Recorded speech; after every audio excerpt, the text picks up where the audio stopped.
Vous savez, il y a plusieurs manières de faire le business. Il y a les petits business qu'on met en place pour se défendre par moment. Et il y a également les business solides. Ce sont des business qu'on met en place sur le long terme, qui peuvent rapporter beaucoup dans le futur, tout en travaillant de moins en moins.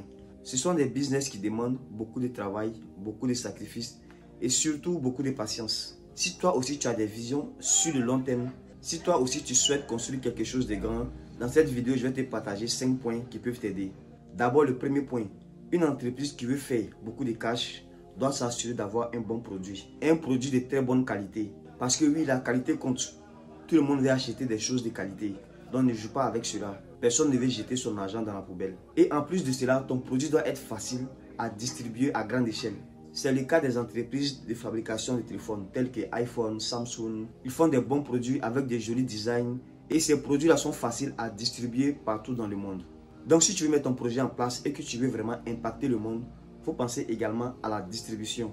Par exemple, un livre, tu peux le vendre partout, surtout lorsqu'il est en format numérique. Et on passe au deuxième point. Il faut savoir que détenir toute l'exclusivité de production de ton produit au départ est primordial si tu veux vraiment t'enrichir. Coca-Cola est l'exemple palpable de ce business model. Par exemple, qui peut se lever comme ça pour produire du Coca-Cola sans une licence du vrai propriétaire ou des vrais propriétaires de cette entreprise? Parce que tout simplement, Coca-Cola appartient à Coca-Cola. Yes!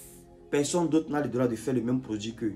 Si tu es intéressé par les produits, tu dois les contacter et trouver un moyen pour sous-traiter.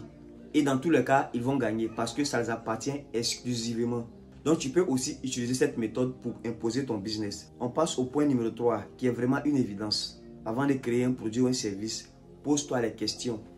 Quels sont les besoins des consommateurs? Quels sont les besoins des futurs clients? Et tu cherches à répondre à ces questions-là.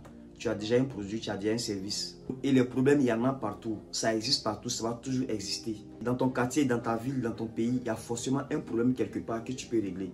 On est toujours focus sur ce qui marche déjà. Alors que souvent, il y a des problèmes qui traînent sous nos yeux qu'on ne voit pas. Ouvre les yeux, regarde autour de toi. Il y a forcément quelque chose à faire. Il y a forcément un besoin à combler. Il y a forcément des problèmes à résoudre. Il n'y a aucune ville ou aucun pays où tout va bien. Non, non, non, non, non. Il y a toujours quelque chose à faire.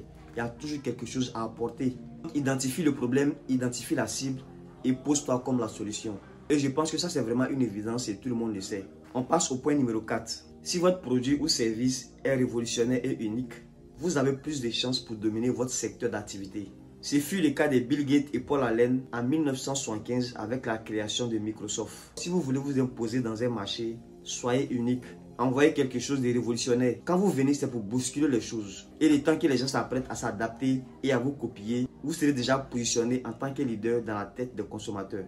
Et le cinquième élément, lorsque vous avez des produits qui résolvent des problèmes ou vous êtes dans la prestation de services, soyez efficace. Soyez très efficace. Là, il n'y a pas beaucoup de choses à dire. Et si possible, lorsque c'est nécessaire, mettez en place un bon service après-vente.